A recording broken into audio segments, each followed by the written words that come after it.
नमस्कार दोस्तों, मैं हूं विवेक और आज मैं आपको एक ऐसी दिलचस्प और डरावनी कहानी सुनाने जा रहा हूं जिसे सुनते सुनते आप अपनी जगह से हिल नहीं पाएंगे। ये कहानी ऐसी है कि इसका अंत आपको हिला कर रख देगा, इसलिए इसे आखिर तक जरूर देखिए। और ये घटना मेरे साथ नहीं बल्कि मेरे एक सब्सक्राइबर के साथ घटी है। ये कहानी इतनी खौफनाक और रहस्यमयी है कि इसे सुनने के बाद आपके रोंगटे खड़े हो जाएंगे। हमारे सब्सक्राइबर ने मुझसे ये अनुभव शेयर किया और मैंने सोचा इसे आपके साथ जरूर शेयर करना चाहिए, क्योंकि ये घटना सच में दिल दहला देने वाली है। इसलिए इसे लास्ट तक जरूर सुनिए। और हां, इस वीडियो के कमेंट्स में अपना नाम और आप कहां से इस कहानी को सुन रहे हैं ये जरूर बताएं, क्योंकि मैं मेरी अगली कहानी में उन लोगों का नाम जरूर लेने वाला हूं जिन्होंने अपना नाम कमेंट किया होगा। और मेरे पिछले कहानी में किन लोगों ने नाम कमेंट किया था उनका नाम मैं इस कहानी के लास्ट में बताने वाला हूं। और दोस्तों, अगर आपको ये कहानी पसंद आए तो लाइक और सब्सक्राइब जरूर करें, ताकि ऐसी और भी खौफनाक कहानियां आपके पास सबसे पहले पहुंच सकें। अब चलिए इस कहानी को मेरे सब्सक्राइबर के पॉइंट ऑफ व्यू से सुनते हैं। दोस्तों, आज मैं आपको एक ऐसी घटना सुनाने जा रहा हूं जिसे सुनकर आपकी रूह कांप उठेगी। ये मेरे साथ हुआ था और आज भी जब उस दिन को याद करता हूं तो मेरी रातों की नींद उड़ जाती है। लेकिन हां, आपको बता दूं, इस घटना का असली खौफ तब शुरू हुआ जब हमने एक कब्रिस्तान के पास से गुजरने की गलती की। आपको यह सब बहुत साधारण लग सकता है, लेकिन यकीन मानिए जो हम पर बीती वो आपको विचलित कर देगी। लेकिन पहले मैं आपको ये बताता हूं कि वो सफर शुरू कैसे हुआ। मैं और मेरे 3 दोस्त विकास, रोहित और आयुष पिछले साल एक ट्रिप पर गए थे। हम सब बहुत समय से सोच रहे थे कि कहीं बाहर चलकर थोड़ा सुकून लिया जाए। आप भी सोच रहे होंगे दोस्तों के साथ छुट्टी पर जाना कितना मजेदार होता है ना? वैसे ही हम भी पूरे जोश में थे। हमने पहाड़ों की ओर जाने का प्लान किया था। मुझे याद है वो सुबह कितनी शानदार थी, धूप खिली हुई, ठंडी ठंडी हवा और रास्तों में वो हरियाली। रास्ते में हम हंसी मजाक करते, गाने गाते और कभी कभी रुककर चाय भी पीते। वाह, क्या मजा आ रहा था। विकास, जो हमारी गाड़ी चला रहा था, हमेशा कहता था, यार ऐसा लगता है जैसे जिंदगी के सारे टेंशन यहीं पीछे छोड़ दिए हैं। और सच कहूं, उस वक्त हमें भी कुछ ऐसा ही लग रहा था। हमने सोचा था कि हम कहीं रुकेंगे नहीं, बस ड्राइव करते रहेंगे, नए नए रास्ते खोजेंगे और जहां दिल करेगा वहीं रुक जाएंगे। शायद यही हमारी सबसे बड़ी गलती थी। बिना सोचे समझे ऐसे अनजान रास्तों पर निकल जाना कभी कभी भारी पड़ सकता है। शाम होने को आई थी और हमने पहाड़ियों से नीचे उतरना शुरू कर दिया था। तभी हम एक सुनसान सी सड़क पर आ गए। सड़क के दोनों ओर घने पेड़ थे और कोई इंसान भी नजर नहीं आ रहा था। विकास कहने लगा, यार ये रास्ता थोड़ा अजीब लग रहा है, लेकिन शायद आगे कोई गांव होगा। हम सबने उसकी बात पर हामी भर दी और तभी हमारी नजर उस सड़क के किनारे एक पुराने से कब्रिस्तान पर पड़ी। दोस्तों, यकीन मानिए वो जगह इतनी डरावनी थी कि उस वक्त दिल किया कि गाड़ी तेजी से निकाल लें, लेकिन कुदरत को शायद कुछ और ही मंजूर था। जैसे ही हमने उस कब्रिस्तान के सामने से गुजरना शुरू किया, हमारी गाड़ी अचानक बंद हो गई। आप सोच सकते हैं, एकदम सन्नाटा और गाड़ी बीच रास्ते में बंद। विकास ने गाड़ी दोबारा स्टार्ट करने की कोशिश की, लेकिन इंजन ने एक बार भी आवाज नहीं की। उस वक्त हमारी धड़कनें तेज हो गई थीं। एक तो सुनसान सड़क, ऊपर से अंधेरा होने लगा था। रोहित हंसते हुए बोला, शायद ये कब्रिस्तान हमें यहां रुकने का न्योता दे रहा है। हम सब हंसी हंसी में उसे टालने लगे, लेकिन अंदर से हम सभी थोड़े बेचैन हो चुके थे। आयुष, जो आमतौर पर सबसे शांत रहता था, उस वक्त बहुत अजीब सा व्यवहार करने लगा। उसने कहा, हमें यहां से तुरंत निकलना चाहिए, ये जगह सही नहीं लग रही। उसकी आवाज में कुछ ऐसा था जिसने हम सबको सोचने पर मजबूर कर दिया। लेकिन विकास ने फिर से गाड़ी स्टार्ट करने की कोशिश की और इस बार शुक्र है गाड़ी स्टार्ट हो गई। लेकिन ये क्या, जैसे ही हम आगे बढ़ने लगे, मुझे एक अजीब सी आवाज सुनाई दी। वो आवाज बहुत धीमी थी, जैसे कोई बहुत दूर से हमें पुकार रहा हो। मैंने अपने दोस्तों से पूछा, तुम लोगों ने कुछ सुना? लेकिन किसी ने ध्यान नहीं दिया। सब इस बात पर खुश थे कि गाड़ी चल पड़ी थी। हम उस कब्रिस्तान से थोड़ी दूर निकल गए थे, लेकिन आयुष अब भी अजीब तरह से बर्ताव कर रहा था। वो बार बार कह रहा था, वो आ रही है, वो यहां है। हम सब ने उसकी बातें नजरअंदाज कर दी। शायद उसे डर लग रहा था या फिर वो थकान महसूस कर रहा था। हम सब यही सोचते रहे। लेकिन सच कहूं, उस वक्त जो अजीब सी ठंडक हमने महसूस की थी, वो अब तक मेरे जहन में बसी हुई है। आप सोच रहे होंगे कि ये बस एक इत्तेफाक था, है ना? लेकिन दोस्तों, ये तो सिर्फ शुरुआत थी। असली खौफ तो अभी बाकी है। हम उस रात जो महसूस करने वाले थे, वो आज भी मेरे सपनों में आता है। जैसे ही हम कब्रिस्तान से आगे बढ़े, हम सब थोड़ा शांत हो गए थे। गाड़ी अब सही से चल रही थी और विकास ने धीरे धीरे स्पीड बढ़ा दी। लेकिन आयुष की हालत कुछ ठीक नहीं लग रही थी।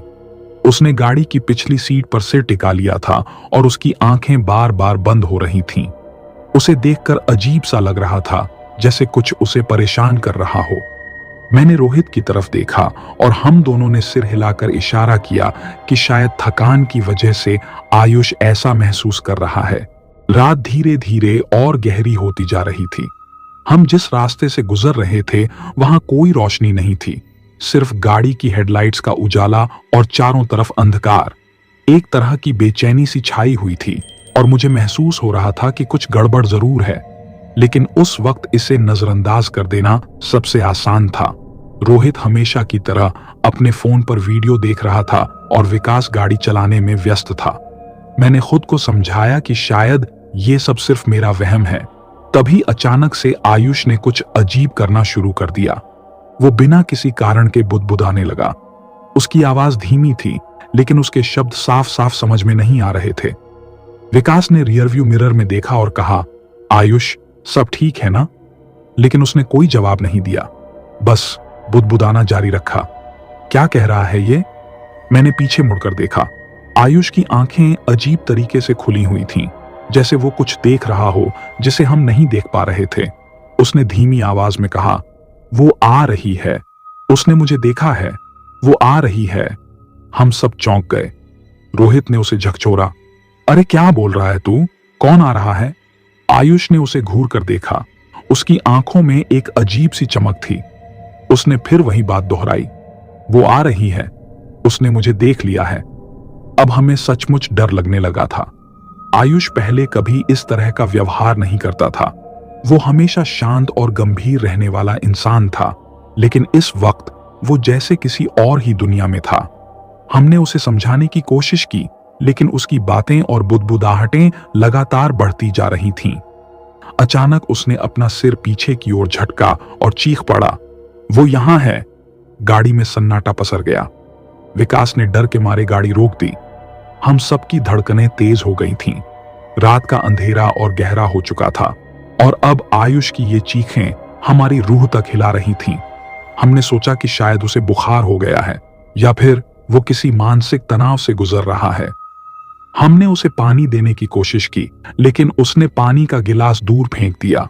उसकी हालत बिगड़ती जा रही थी और फिर जो हुआ, उसने हमें अंदर तक हिला दिया। आयुष ने अचानक से गाड़ी का दरवाजा खोला और बाहर कूद गया। वो तेजी से सड़क की ओर भागने लगा, जैसे कोई उसका पीछा कर रहा हो। हम सब हैरान रह गए। विकास ने तुरंत गाड़ी बंद की और हम उसके पीछे भागे, लेकिन उसे पकड़ना आसान नहीं था। वो जैसे किसी अदृश्य ताकत से नियंत्रित हो रहा था। उसकी दौड़ में एक अजीब सी घबराहट थी, जैसे कोई उसे खींच रहा हो। हमने उसे एक छोटी सी ढलान के पास जाकर पकड़ा। वो जमीन पर गिर पड़ा था और उसकी सांसें बहुत तेज चल रही थीं। रोहित ने उसे संभाला और वापस गाड़ी तक लाने की कोशिश की। उसके शरीर में अजीब सी गर्मी थी, जैसे बुखार ने उसे जकड़ लिया हो। लेकिन सबसे ज्यादा डरावनी उसकी आंखें थीं। वो पूरी तरह से बदल चुकी थीं। उनमें एक अजीब सा खालीपन था, जैसे वो अब उस आयुष का हिस्सा नहीं रही थीं जिसे हम जानते थे। हम उसे जैसे तैसे गाड़ी तक वापस ले आए और फिर सोचा कि उसे किसी डॉक्टर के पास ले चलें। लेकिन आसपास कोई शहर नहीं था और हमें नहीं पता था कि क्या करना चाहिए। उस वक्त बस एक ही ख्याल था, यहां से जितनी जल्दी हो सके निकल जाना चाहिए। लेकिन जैसे ही हम गाड़ी में वापस बैठे, फिर से कुछ अजीब होने लगा। इस बार गाड़ी के अंदर एक अजीब सी ठंडक फैलने लगी थी। ऐसा लगा जैसे किसी ने गाड़ी के अंदर बर्फ जमा दी हो। हम सब सिहर उठे और तभी आयुष ने फिर से बोलना शुरू किया, लेकिन इस बार उसकी आवाज पहले जैसी नहीं थी। उसकी आवाज भारी और गूंजदार थी, जैसे वो किसी और का बोल रहा हो। उसने धीमी लेकिन स्पष्ट आवाज में कहा, तुम्हें यहां से भागने का कोई फायदा नहीं होगा। उसकी बातें सुनकर हमारी रूह कांप उठी। ये आवाज आयुष की नहीं थी। और फिर उसने हंसना शुरू कर दिया। वो हंसी इतनी डरावनी थी कि हमारे रोंगटे खड़े हो गए। विकास ने घबरा कर गाड़ी स्टार्ट की और जितनी तेजी से हो सका वहां से भागने की कोशिश की। गाड़ी तेजी से चलने लगी, लेकिन आयुष की हंसी गाड़ी के अंदर गूंजती रही। वो लगातार कुछ न कुछ बोल रहा था, लेकिन अब उसकी बातें समझ में नहीं आ रही थीं। हमने उसे पकड़कर चुप कराने की कोशिश की, लेकिन उसकी हंसी रुकने का नाम नहीं ले रही थी। ऐसा लग रहा था जैसे वो किसी और ही दुनिया में चला गया हो और हमें भी उसी दुनिया में खींचने की कोशिश कर रहा हो। हमें अब पूरा यकीन हो चुका था कि जो कुछ भी हो रहा था वो सिर्फ आयुष के साथ नहीं था, वो किसी पिशाच का शिकार बन चुका था। गाड़ी पूरी रफ्तार से चल रही थी और हम सब उस रात के खौफ से भागने की कोशिश कर रहे थे, लेकिन कहीं ना कहीं हमें एहसास हो रहा था कि इस पिशाच ने हमें पकड़ लिया है और उसकी पकड़ से निकलना शायद अब मुमकिन नहीं था। गाड़ी तेजी से चल रही थी और हमारी धड़कनें भी उसी रफ्तार से बढ़ रही थीं। आयुष अब भी पीछे की सीट पर बैठा हुआ था, लेकिन वो आयुष नहीं था। उसकी हंसी, उसकी बातें वो किसी और की थीं। विकास ने गाड़ी जितनी तेज हो सकती थी उतनी तेज चलाई, लेकिन अजीब बात यह थी कि सड़क कभी खत्म ही नहीं हो रही थी। ऐसा लग रहा था जैसे हम एक ही जगह पर घूम रहे हों, जैसे कोई हमें घेर रहा हो और कहीं से निकलने का कोई रास्ता नहीं था। तभी अचानक से गाड़ी एक झटके से रुक गई। विकास ने पूरी ताकत लगाकर ब्रेक मारा था, क्योंकि सड़क पर अचानक से एक बड़ी परछाई आ गई थी। वो परछाई इतनी घनी और डरावनी थी कि हम सब की सांसें थम गईं। गाड़ी के बाहर हमें कोई नहीं दिखा, लेकिन वो परछाई वहीं थी, जैसे किसी अदृश्य ताकत ने हमें रोक दिया हो। विकास ने हड़बड़ाकर गाड़ी फिर से स्टार्ट करने की कोशिश की, लेकिन इस बार गाड़ी ने किसी तरह का जवाब नहीं दिया। अब क्या करें? रोहित ने घबरा कर पूछा। उसके चेहरे पर साफ डर था। मैं खुद भी अंदर से हिल गया था, लेकिन किसी तरह खुद को संभालते हुए बोला, देखते हैं गाड़ी में क्या गड़बड़ है, शायद कोई तकनीकी खराबी हो। हम सब गाड़ी से बाहर निकले, लेकिन आयुष नहीं हिला। वो वहीं बैठा रहा। उसकी आंखें अब भी अजीब सी लग रही थीं, जैसे वो हमें देख भी रहा था और नहीं भी। उसका चेहरा पूरी तरह बदल चुका था, जैसे किसी ने उसकी आत्मा को खींच लिया हो। मैंने विकास को इशारा किया कि उसे अंदर ही रहने दें, क्योंकि अब हमें उससे डर लगने लगा था। जब हम गाड़ी के बोनट को खोलकर देख रहे थे, तभी हमें पीछे से एक अजीब सी आवाज सुनाई दी। वो आवाज ऐसी थी जैसे किसी ने किसी भारी पत्थर को घसीटा हो। हम सब ने धीरे धीरे पीछे मुड़कर देखा और जो दिखा वो हमारी कल्पना से परे था। गाड़ी से कुछ ही दूरी पर सड़क के किनारे एक कब्रिस्तान था, लेकिन ये कोई आम कब्रिस्तान नहीं था। उसकी हदें बहुत दूर तक फैली हुई थीं, जैसे वो इस पूरी जगह पर हावी हो। उसकी दीवारें टूट चुकी थीं और उसके अंदर से अजीब सी सिसकियों और चीखों की आवाजें आ रही थीं। ये कब्रिस्तान यहां कैसे आया? ये तो पहले नहीं था, विकास ने घबरा कर कहा। उसकी आवाज में साफ डर था। मैं खुद भी हैरान था, क्योंकि जब हमने इस रास्ते पर पहली बार देखा था तो ये कब्रिस्तान वहां नहीं था। वो अचानक से प्रकट हुआ था, जैसे किसी ने हमारे लिए इसे दिखाने का इंतजाम किया हो। तभी आयुष गाड़ी से बाहर निकला। उसकी चाल धीमी थी और उसके चेहरे पर एक अजीब सी मुस्कान थी। वो धीरे धीरे कब्रिस्तान की तरफ बढ़ने लगा, जैसे उसे कोई बुला रहा हो। हमने उसे रोकने की कोशिश की, लेकिन वो हमारी बात नहीं सुन रहा था। तभी मैंने और विकास ने जल्दी से जाकर आयुष को पकड़ लिया और घसीट कर ले आए और गाड़ी में बिठाया। विकास ने गाड़ी स्टार्ट करने की बहुत कोशिश की, लेकिन गाड़ी स्टार्ट ही नहीं हो रही थी। तभी रोहित बोला, क्या हम गाड़ी को धक्का लगाकर स्टार्ट करने की कोशिश करें? उसकी बात मानकर मैं और रोहित गाड़ी को धक्का लगाया और गाड़ी स्टार्ट भी हो गई। जैसे ही हम कब्रिस्तान से भागने की कोशिश कर रहे थे, रास्ता लगातार हमें घेरता जा रहा था। आयुष अब पूरी तरह पिशाच के नियंत्रण में था और उसकी अजीब हरकतें हमें और डरा रही थीं। तभी हमारी नजर कुछ दूर एक पुराना मंदिर जैसा दिखने वाले ढांचे पर पड़ी।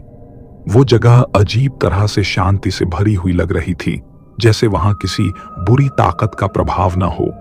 हमने सोचा कि शायद वहां कोई मदद मिल सके। बिना वक्त गंवाए हम जल्दी से आयुष को गाड़ी में डालकर उस मंदिर की ओर भागे। जब हम वहां पहुंचे तो देखा कि वो वास्तव में एक छोटा सा मंदिर था, जिसके अंदर एक बूढ़े बाबा और उनका परिवार रह रहा था। बाबा के चेहरे पर एक शांति थी, जैसे वो सब कुछ जानते हों। हम घबराए हुए थे, लेकिन बाबा ने हमें तुरंत अंदर बुलाया और पूछा, क्या हुआ बेटा, क्यों इतने घबराए हुए हो?